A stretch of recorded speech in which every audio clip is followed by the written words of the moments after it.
Good evening. So today's Sunday live stream. Write your comments down below in the comments section. Since this is a new channel, not so many people are going to watch this live. So if you're watching it on replay, which is going to be most people who come across this video, then please drop your comments down below and your questions, and I will reply to them as I do quite rigorously with this new channel.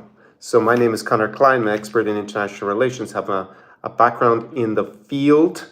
I studied at the world's most prestigious graduate school for the topic and actually had a specialization in the region. Being afflicted by the Russo-Ukrainian wars, I studied countries like Russia and Ukraine, some other countries in the region. Had a specialization in strategic studies, so a lot to do with military planning.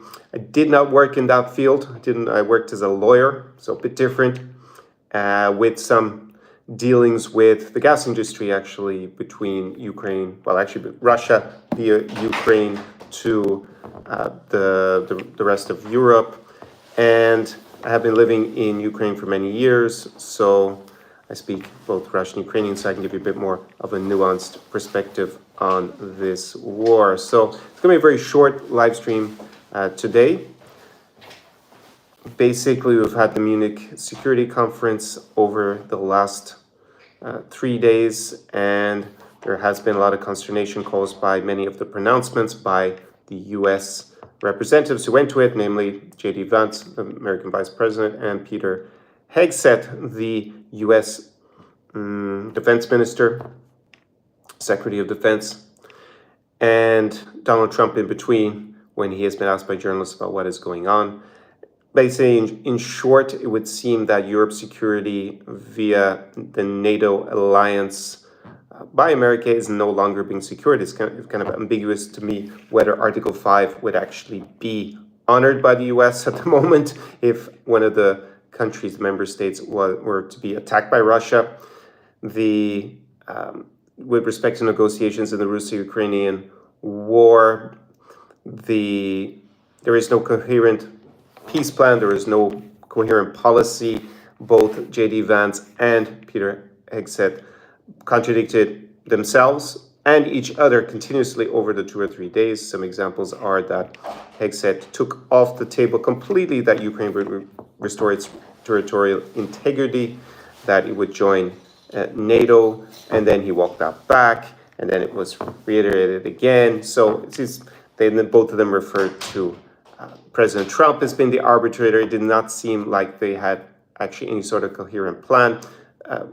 Donald Trump had a phone call with Vladimir Putin, basically bringing him in from the pariah status that he has in the international community by having that phone call with him, and was very sanguine on his relationship with Vladimir Putin and getting a deal done. But if you take everything in context together, along with President Trump's comments when asked by reporters when he's still in the U.S., it would seem that it would be a peace plan that would very heavily favor Russia over Ukraine.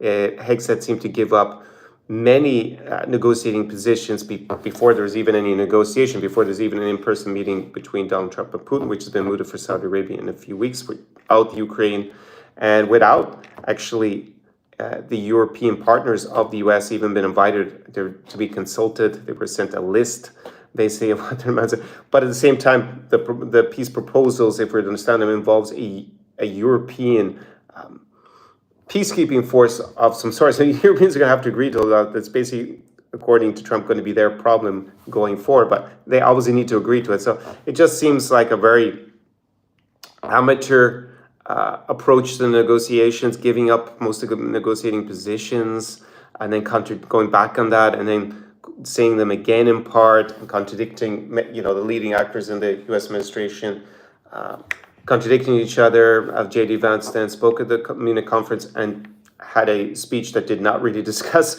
any of the themes relevant to the security conference. He started talking about freedom of speech and the difference between the U.S. and many European countries, and basically he seemed to be advocating for some of the anti-EU parties in the European Union. So very, very strange, and not in line with the general topic of the security conference at all. Just very bizarre, the approach to it. And then the pièce de résistance was that the U.S. Treasury Secretary went to Kiev to meet Ukrainian President Vladimir Zelensky and presented him with basically a contract to sign over 50% of the country's mineral rights in exchange for, it didn't seem to be in exchange for anything, and not even continued U.S. military support. Very bizarre to be just handed a diktat like that. It suggests that along with President Trump's pretty hostile rhetoric to many of America's allies, Canada, Mexico, Panama, Denmark with Greenland, the European Union, obviously with tariffs as well. In the last few weeks, it seems to be almost a return to gunship diplomacy and 19th century imperialism in terms of his approach. Now, it hasn't got that far. A lot of people like say, oh, Donald Trump just says these things, negotiation tactic, but he's pushed it very far at this point because we're already 3 weeks into the new administration. And if that's going to be the tenor, then yeah, it is not looking good for the collective West to stay together and have some sort of unity on many topics if there's going to be this level of infighting. Of course, this plays in very well for Russia and Vladimir Putin. He must be extremely happy with how Donald Trump has acted so far.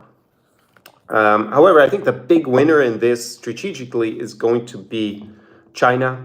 I can see European allies of the U.S. now probably having to balance against the U.S. if the U.S. government continues in this vein.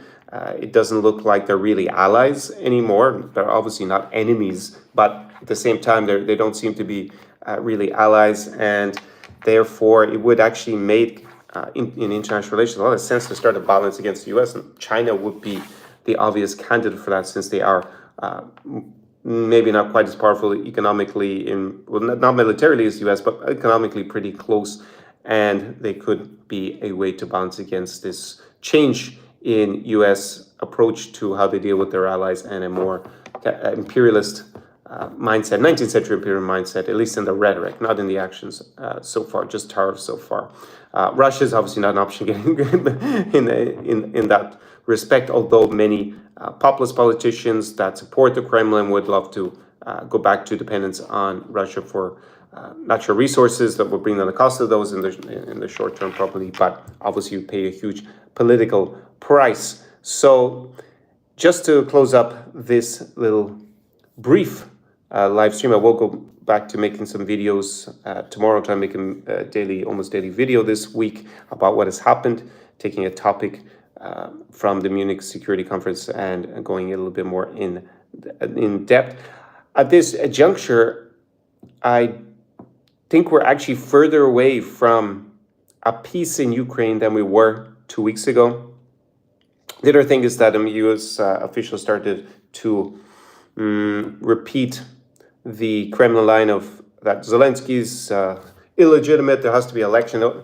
About 2 weeks ago, they started with those kind of statements, and my interpretation was that they wanted to get rid of Zelensky because he presumably won't sign whatever plan they have in their heads, and that now, having seen what they're talking about, it's no surprise. But I cannot see any fair election in Ukraine that's going to fairly conducted election in Ukraine is actually going to bring into power a leader who's going to be in favor of such a peace plan in terms of the contours that have been outlined by the U.S. administration so far. I just think that's completely unrealistic, that any political candidate who runs against Zelensky in any future election in 2025 is going to be more favorable to that kind of peace plan than he is. So I don't really know why they've gone down this line, unless they intend to somehow back some client who's going to, or candidate who's going to, well, it would be a client of theirs, basically, trying to install their own candidate to sign it.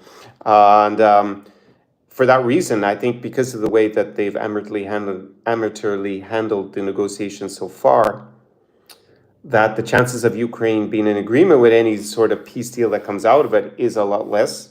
But basically, I don't really see much of a diplomatic solution in any case, because the two parties are too far away from each other. A ceasefire, possible, but would Ukraine even agree to that if these are the contours of what they would have to agree to have a ceasefire? It doesn't seem at this point that that's very likely. So maybe slightly closer to seeing a ceasefire, since Trump is going to talk to Putin. But really, unless either side faces some sort of major change in their economic and military situation, then I don't see any path to any sort of ceasefire, or definitely not a long-term peace deal. That looks very far away at this juncture in time. So I'm going to leave it there. If you have questions or comments, please drop them below in the comment section, and I will be back with a video tomorrow. Slava Ukraini, Rom Sava, do peremoghi, in spite of what has happened in the last week with the US.